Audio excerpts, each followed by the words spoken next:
Hello my dear viewers. Jason, your favorite storyteller, is here again to bring you another story that will make you go sorry what. Get cozy and let's dive right in. Sunday. Ron and Lucy were making love, as they usually did on Sunday mornings. Neither of them cared for routine for its own sake, but this suited the rhythms of their week. They made love at other times of course, but for some reason Ron Coleman always woke up with Woody on Sunday morning. It was a fairly lazy day which made it convenient for a long session.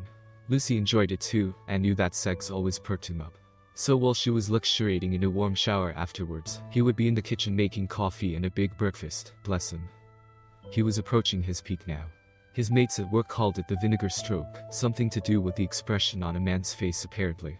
Lucy finished at the same time, and they snuggled for a while before he climbed out of bed. He pulled on a pair of old joggers and a sweater and went downstairs. No need to shower, he had to mow the back lawn. He could get clean later. Everything except the eggs was ready, they took no time at all. When Lucy came down he asked her how many she wanted. As he watched two each in the frying pan, his mind wandered. Heat, things coming to completion. Was she faking it this morning? Something didn't feel right, and Lucy seemed different somehow. He shrugged and slid the eggs onto two plates and they had breakfast. Lucy gathered up their undies from the bedroom and put them in the washing machine. There were already several items in there. She had never seen the point of laundry hampers. Things got dropped behind them and forgotten.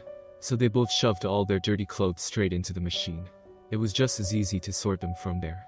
Ron knew the rules. If it wasn't in there, it didn't get washed. Sunday morning was the only exception. Satisfied that nothing was missing, she put their underwear in and set the machine for a gentle wash to start with. It didn't take long, and when it was done she put the heavy items in and turned it on again. She left the damp undies in the clothes basket because Ron was still mowing the lawn, and those grass cuttings blew everywhere. After lunch, Ron was out of the shower and drying himself. As he finished toweling his hair, he heard a noise. It was water still circling the drain in the corner of the stall. It was taking far too long to wash away, and he'd been aware for a while now that it wasn't very efficient. But it was one of those things he only thought about when he was in the actual bathroom. He promised himself that he would remember to get some drain cleaner on Monday. That night they were lying in bed spooning. Suddenly there was the sound of rain rattling against the window. "Oh she," said Lucy. "What's up?" "I left the washing out, both loads." "Well, I'm not going to fetch it in."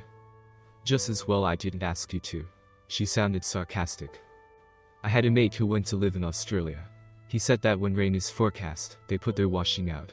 They reckon it gives everything an extra good rinse." "Do they really? Good for them." Monday. "Boo, you're looking very trendy today, boss. I've never seen you in red socks before."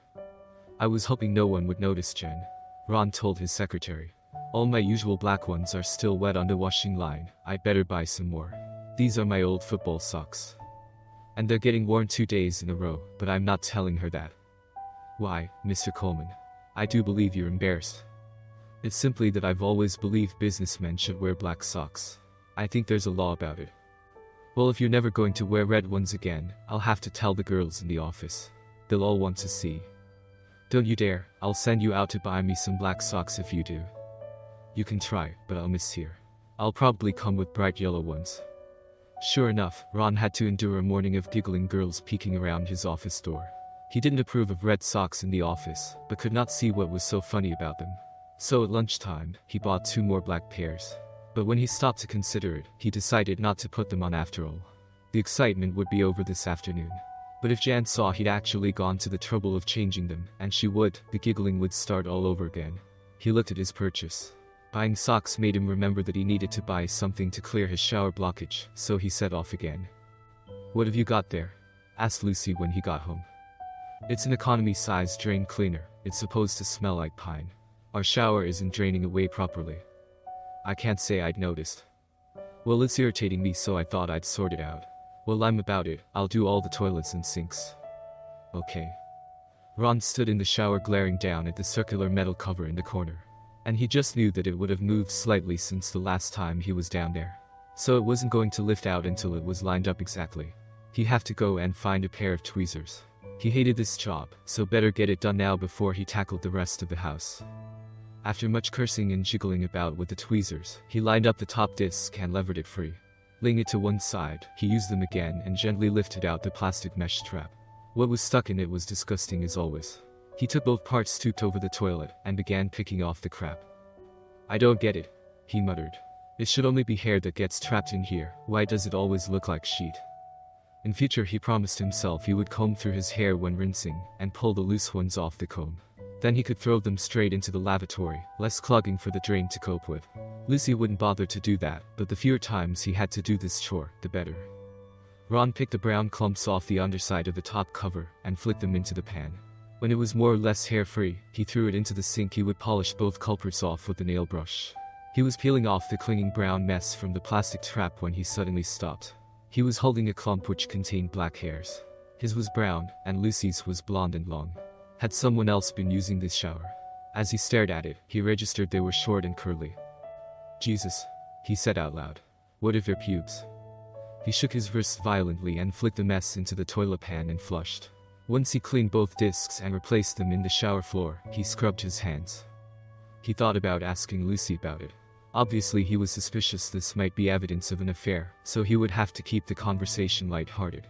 But how could he phrase the question without tipping his hand? No, he didn't want her to know what he'd found yet. It could be some woman's hair, of course. He ran through a mental list of their friends, male and female. There were some who had black hair, and one or two were quite curly. But he couldn't imagine why on earth any of them would have occasion to use this shower. He sloshed some of the cleaner into the sink and toilet. While he was pouring some down the kitchen sink, Lucy asked him to do the washing machine. You know, not the machine itself, just where the hose empties through the floor. Sometimes it smells a bit. Ron dragged it away from the wall, pulled out the drain hose, and poured more cleaning liquid down the hole. Then he did a circuit of the house, flushing and turning on the shower and taps. Feeling satisfied with his efforts, he returned to the washing machine. As he poured a kettle of warm water down the drain, he could hear Lucy upstairs, commenting on how pleasant everything smelled. He pushed it back into place and paused. He'd read the stories about cheating wives, and was now wondering if he might be married to one. The husbands in these tales were supposed to check if their wives had recently bought sexy underwear, especially if they were trying to hide it. And they also looked out for suspicious Snickers stains. He could see Lucy's panties through the glass door, waiting for the next gentle wash. If she did have a lover, and he was using their bathroom, then she must be entertaining him in this house. He took her panties out and had a good look at them. There was only one pair, and they were certainly suspicious. There was a crusty stain in the gusset. It could have come from her, but there was rather a lot of it. He sniffed them but was unable to discern anything specific, certainly no black hairs. They were black and lacy, and Ron had never seen them before. She didn't order items like this online, so he wasn't sure how he could check when and where she'd bought them. Their being unfamiliar wasn't particularly odd anyway. He didn't make a habit of checking her underwear. Perhaps he should. No, what was strange was the fact there were any panties here at all. Lucy had washed everything yesterday. The sun had come out this afternoon and it was all still on the line. So why has she changed her undies when she got home? Or had she changed them at work? She normally took her panties off just before bed. Was she walking around Nicholas right now? He doubted it. Another thought hit him with a jolt. Her discharge, if that's the stains were not only thick, they were completely dry. She must have taken this pair off hours ago, around lunchtime perhaps. Did she wear sexy panties especially for some lover, and bring him back here midday? Did she then change into an everyday pair and go back to work? He was careful to watch her getting undressed that night. She removed a pair of plain pastel-colored panties, bigger than the soiled black pair. He lay without sleep for some while. What he must do was give her an opportunity to spend more time with this guy, somewhere he could observe their activities. That was if the black-haired lover existed. He dreamed about drains. Tuesday. I'm away on a business trip tomorrow, babe, he said. I have to go and sort out a problem in our Norwich branch and will stay overnight. I should be home Thursday evening. Oh, you definitely can't get back tomorrow. Not a chance, I'm afraid. I'll still be working on it Thursday morning. Interesting you should ask though, Ron thought to himself. When Ron got home that night, he heard Lucy finishing a phone call, save wear and tear on the springs, and it isn't you who has to do the washing. Everything alright? He asked. She looked a little flushed and was fumbling her phone back into her handbag. Sure, why wouldn't it be? No reason. It wasn't long before she told him her own news. He wasn't entirely surprised. Rather than stay in on my own while you're away, I'm going out tomorrow night. It works out rather well, Ronnie, since you couldn't have come anyway. Alarm bells were ringing. She only called him Ronnie when she wanted something, usually something she was feeling guilty about. And why couldn't I have come? Do you have a date with a tall, dark, handsome lover? Ron grinned to show he wasn't serious. But a frown flicked across Lucy's face. No, of course I haven't, don't be stupid. Do you remember my friend Sandi Williamson? Tiny little thing. A bit mousy. She lives in a one-bed flat on the Larches estate, Ron said.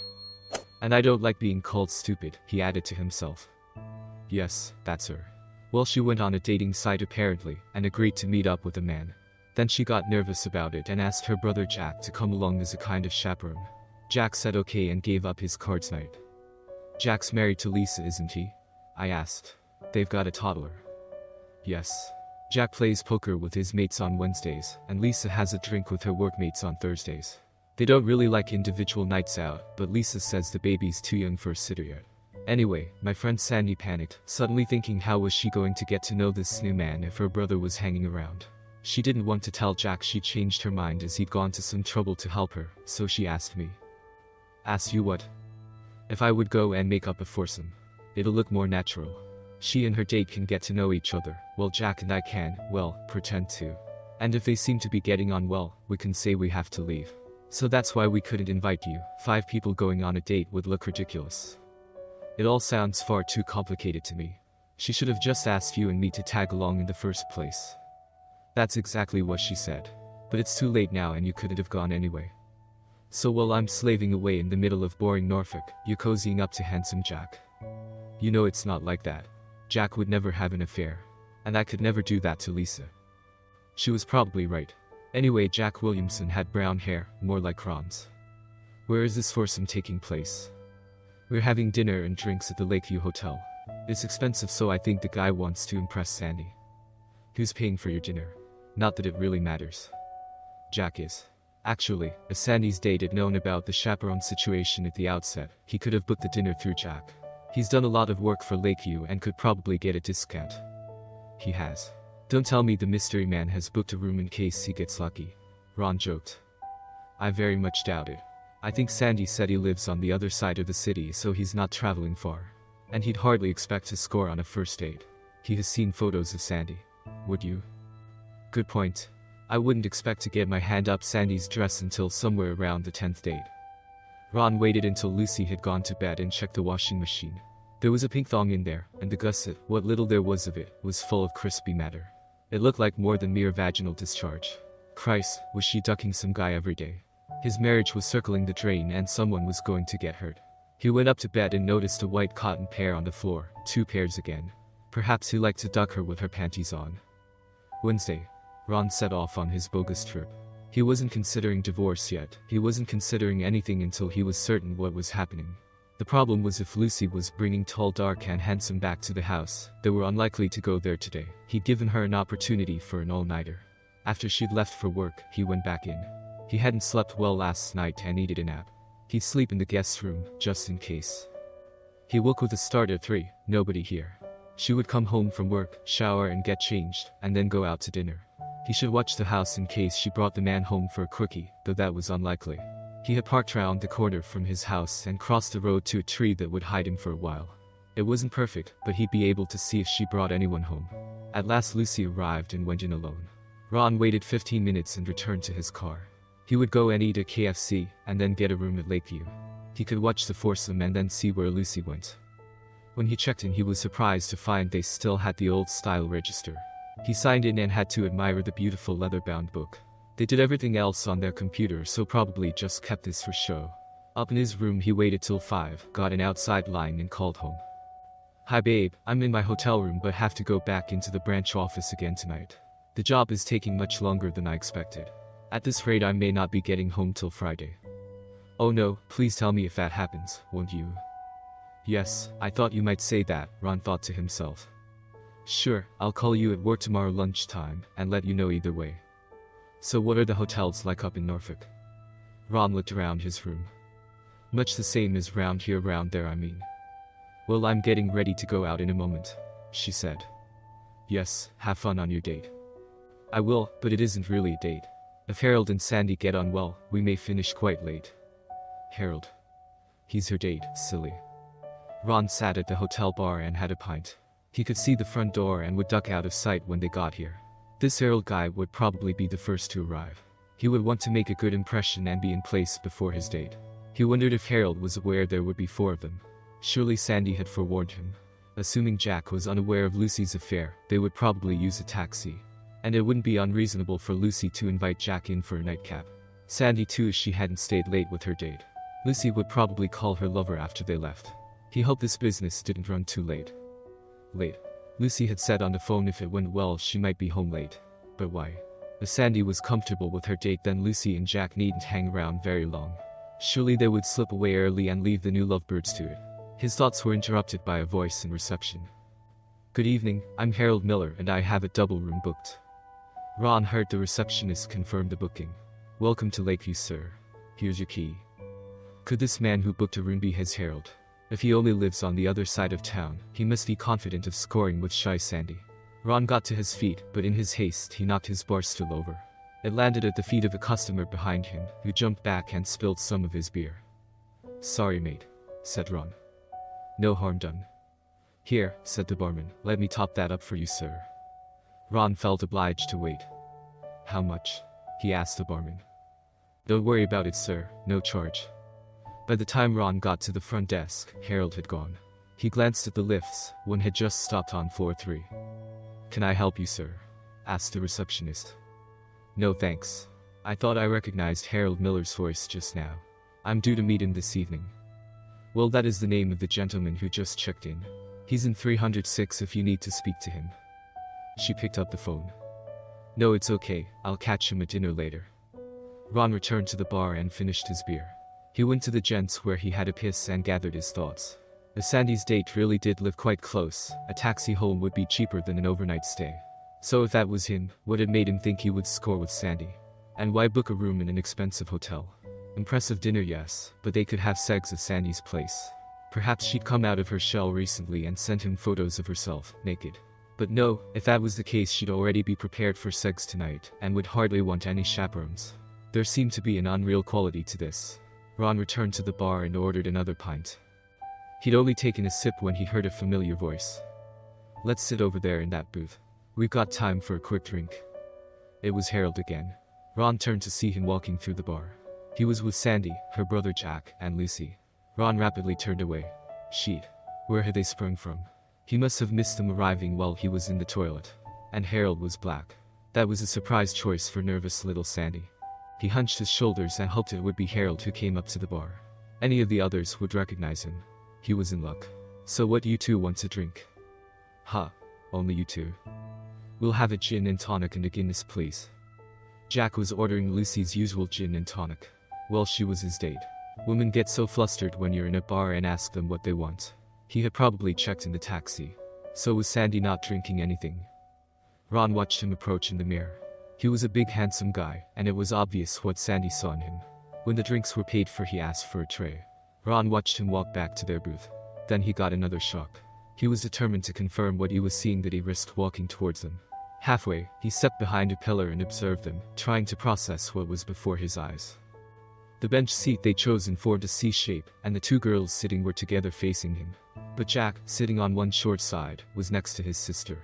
It was odd enough bringing chaperones, but Sandi was not even sitting next to her date. Harold passed round the drinks and got comfortable next to Lucy. Very close to Lucy. And there were 4 drinks, not 3. Both girls had gin and tonic. Looking at them, you would presume the setup was Jack having a drink with his sister and Harold drinking with Lucy. A black man with black curly hair, that was exactly what he was seeing. It all fell into place. It was Harold's hairs in the drain. Ron took out his phone and set it on video. Thinking it through, if Lucy was with her black lover, why were they in a hotel? They usually did it in Ron's house. A memory slid into his brain. Save wear and tear on the springs, and it's not you who has to do the washing. That was what he overheard from that one phone call Lucy had. So they planned to spend the night together, in room 306. Then there would be no telltale soiled bedding in the wash. Then why did they need Jack and his sister there? Harold proposed a toast. Here's hoping we 4 continue to get all the things we enjoy so much. Even if it's not always in such classy surroundings, added Jack. They only touched glasses within their pairings. Ron's hiding place was barely adequate, so he decided he'd better get his evidence now and move somewhere safer. He wasn't sure what he'd do with the movies, but it seemed important to have some sort of proof of Lucy's infidelity. He started filming as the happy couples toasted. Zooming in on Lucy and Harold, they took a sip of their drinks and then kissed. He wasn't at all surprised that it involved wide open mouths, and Lucy began gulping down Harold's saliva. His hand squeezed her breast and she didn't move it away, just pulled him closer. Ron panned across to Jack and Sandi, and nearly dropped the phone. They were kissing too, even more passionately. Jack put his drink on the table and leaned across his sister, engulfing her face and immediately slipping a hand under her dress. She made a half-hearted attempt to push it away, but opened her legs. Ron got the impression that was only because they were in a public place.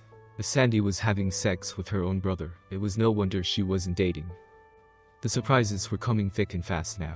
Jack drained the best part of a pint of Guinness, which was a crime among serious drinkers. Sandi finished her gin and tonic.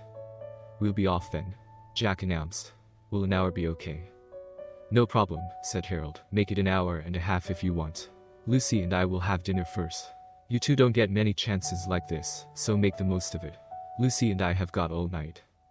"Perhaps 2 nights," said Lucy, "if Ron has to stay an extra day in Norwich." "Well, Sandi and I have already eaten," said Jack, "but we're longing for dessert now. You did say you booked 306, didn't you?" "That's right. So how about giving me the key?" "Sorry mate, I was miles away." Ron could hardly believe it. Jack was going to duck his own sister. Jack Williamson, the wonderful husband and father, was into incest. Presumably this had been going on for years. Maybe their opportunities were snatched here and there. An hour or so in a good hotel would be a nice change for them. And in order to arrange all this, Lucy must have known about it for ages. Lucy, miss, I could never do that to Lisa, was a hypocrite, and worse. And how long had she been enjoying Harold's big black clock, and wearing sexy panties for him before they did it? If they regularly ducked in Ron's home, it must be because it was nearby. Harold might even work for the same company as her. Sex seemed to be almost a daily occurrence, during the week anyway. He was probably ducking her more often than Ron was. So they'd arranged the hotel room more for Jack and Sandi's benefit. What he really wanted now was to catch them in the act, but how? He stayed out of sight while the cheating couple went through to dinner, arm in arm. An hour later, ensuring they were back in the bar, he went up to 306.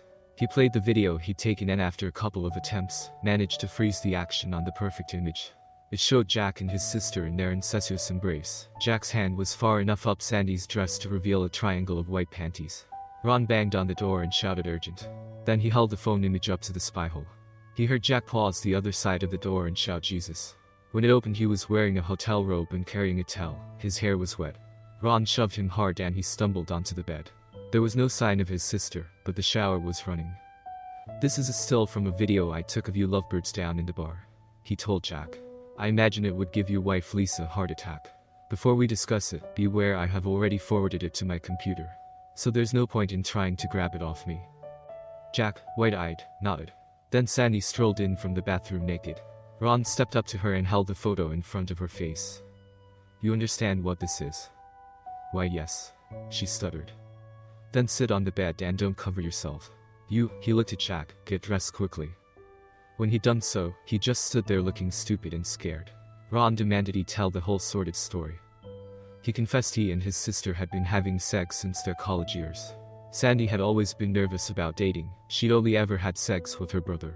Ron was right, they had few opportunities, so this occasion was special for them. It turned out that Harold did work for the same company as Lucy, and their affair had been going on for 6 months. He also learned they ducked at Ron's house 3 or 4 times a week, but had never spent the whole night together. So this was special for them too. The arrangement had come about one Wednesday poker night at a pub. Jack had got chatting to Harold in a break from the game. The topic got round to sex, and they were both admiring a couple sitting at a table. They were obviously husband and wife, but the woman was flashing them. Jack had expressed surprise that a wife would show her panties and stocking tops in public, and wondered why the husband didn't notice. But Harold had explained. He doesn't notice because most husbands get complacent and don't pay attention. No offense if you're married. Perhaps your wife would not flash like that, but many wives are on the prowl.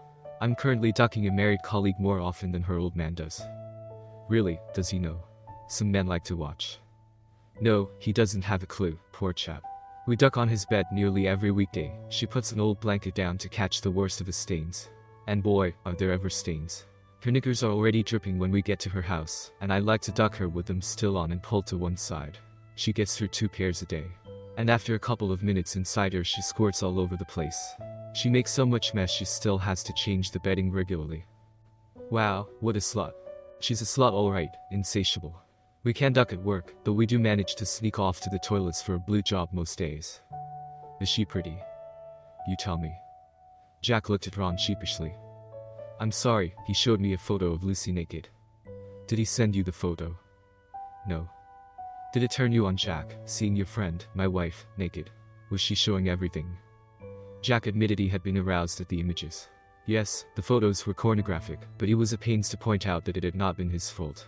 Their friendship had developed from there. They met again a few nights later and both got drunk. Jack revealed that he knew Lucy and was shown more explicit photos. They included 8 inches of Harold's clock in Lucy's mouth, and one of her count wide open using cum into her panties. Harold said she was the best duck he'd ever had. She was obsessed with the classic big black clock. He admitted he had strong feelings for Lucy and wished he could be with her permanently. But she refused to discuss divorcing her husband. Jack then told him Ron was lucky, he could duck Lucy every day including weekends. It isn't like that for me, he'd said. I get few opportunities to have sex with the love of my life. Why, is she married too? No, I am. Life is hectic with work and a new baby. And my extramarital affair has to be extremely discreet. Why? I'm having sex with my sister. Wow, I'm not such a pervert after all, said Harold. Once they had shared their most intimate secrets, it seemed only natural to agree to help each other out. This was the second time they'd all managed to get together, not that they'd ever had sex as a foursome.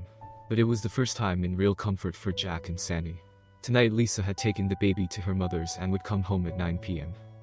Satisfied he now had the full picture, Ron told Jack to go down to the bar and tell Harold room 306 would be vacant in 15 minutes. Then he was to go home without revealing Ron's presence. There would be far-reaching consequences if he did.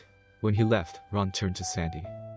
Lucy and Harold are going to pay a high price for what they've done to me. Jack was supposed to be a friend. He should have told me what was going on. I suppose you want me to turn a blind eye and say nothing to Lisa. Yes, please don't tell her, she'd be devastated. Think of that baby's future if they split. You mean the way you thought about your nephew's future when you repeatedly ducked his father? At least Lucy having sex with Harold is only adultery. What you and Jack are doing is a crime. You could go to prison for years. She started to sob. There is just time for a little recompense before you go. Jack has seen photos of my wife naked. So I'll take a couple of you, spread your legs. Now you can go home, Nicholas. Do not say anything to Lucy and Harold, just leave. I'll be in touch of course, so be prepared to meet me when I tell you. You'll be giving me everything you ever gave Jack and more. Ron knew his marriage was circling the drain faster now, picking up speed as it headed for the drop. He looked around the room, and his luck was improving. There was a screen. It was heavily embroidered and had 2 folds. Where the 3 sections joined each other there were casters. It looked like it came from the same Victorian era as the leather-bound signing-in book. He unfolded it and bent it around himself in a corner, having to crouch slightly as the top was just below head height. All Ron needed now was some sort of weapon. Harold was a lot bigger than him. Soon they came bursting into the room. Harold was carrying a steel bucket of ice with the neck of a champagne bottle sticking out, its metal cage missing, and the cork halfway out. He put it on the dressing table. Perfect, there's my weapon, Ron thought, eyeing the bottle. He unzipped Lucy's dress and dumped it on a chair. She was not wearing a bra and kicked off her shoes. What are you wearing for me today? He asked, and stood back to admire his conquest. Ooh, another thong, and it's already soaking. Ron peeked through a gap in the screens. The thong was red, another item he'd never seen before. That's so small, it goes right up inside you, said Harold. It's only temporary, she replied, until you get right up inside me. Take it right off this time. She pulled the thong off and threw it to one side. It sailed over the screen and hit Ron in the face. He pushed it into his pocket where it joined Sandi's. That would be 2 slots going home with the breeze blowing round their counts. He watched as his wife lay back on the bed, her arse sticking over the edge. Harold got on his knees and said, the drink from the furry cup. God, I've been looking forward to this, said Lucy. Is that because we've got all night this time? Partly, it's also the first time we haven't had to worry about my old man coming home and catching us. Can't say I've ever worried about that too much. You said I'm bigger than him. You are, in all departments. But I still wouldn't like you to hurt him. Now his big moment was at hand. Ron wondered if she would have the same concerns about Harold getting hurt, because he was going to. And he was going to get his champagne before it was properly chilled. Ron just needed to wait until they were fully occupied. And now he was all the way in. All Ron's nervousness fell away, and he calmly stepped out from behind the screen and strode over to the dressing table. He was confident this would work. He slid the bottle out of its icy nest and walked up behind Harold. He was never going to be heard. Lucy had clamped her thighs around his ears, and she would see Ron with her head flung back in ecstasy. "Your champagne, sir." He smashed the bottle on Harold's head before he had time to pull away from his feast. He slipped over to one side and slumped gently to the floor. The loosened cork shot out and champagne sprayed over Lucy. She sat bolt upright, screaming and clutching her crotch. All in all, Ron thought that was a pretty good result. He crossed to the dresser again and picked up the ice bucket. When he got back to the unhappy lovers, Harold was coming round, tougher than expected. Lucy was moaning and rocking on the end of the bed. There were tiny drops of blood where Harold had inadvertently bitten her count. Harold started to rise and Ron swung the bucket. It caught him on the eye socket and he lay down again. Ron pushed his soon-to-be ex-wife back onto the bed. Her arms crossed in front of her face as if expecting a blow. But all she got was a load of ice, right in the place where she needed it most. She just lay there and Ron towered over her. "Don't come home, ever. I'll send your stuff to your parents' house. If you're lucky, I might not piss all over your clothes. If you dare show your face in our street again, I'll also send them the videos of what you've been doing." Actually, Ron only had the brief movie from the bar, but Lucy didn't know that. "And no phone calls or messages. Next time you need to get in touch with me, do it through a solicitor. Go and live with your parents if they'll have you, and if you think you're entitled to anything else from the house, write a list and send your dad round." Later. Lucy never did come back to the house. The out-of-character violence against Harold made her wary. Her father came and picked up the last few items. He showed a list and didn't say much. Harold recovered after hospital treatment but was left with a slight dent in his temple and suffered from occasional headaches. He told the medics the classic walked into a door story. He was wary about Ron as well and stayed away from Lucy. The dust settled and the drain emptied. After a few half-hearted attempts from Lucy's mother, she gave up and the divorce went through. Sandi answered a knock at her door. "You must have expected me eventually," said Ron. "Strip off and kneel down, you've got a date." That's it for today's story, my friends. Don't forget to like and subscribe before you leave and I'll see you in the next video.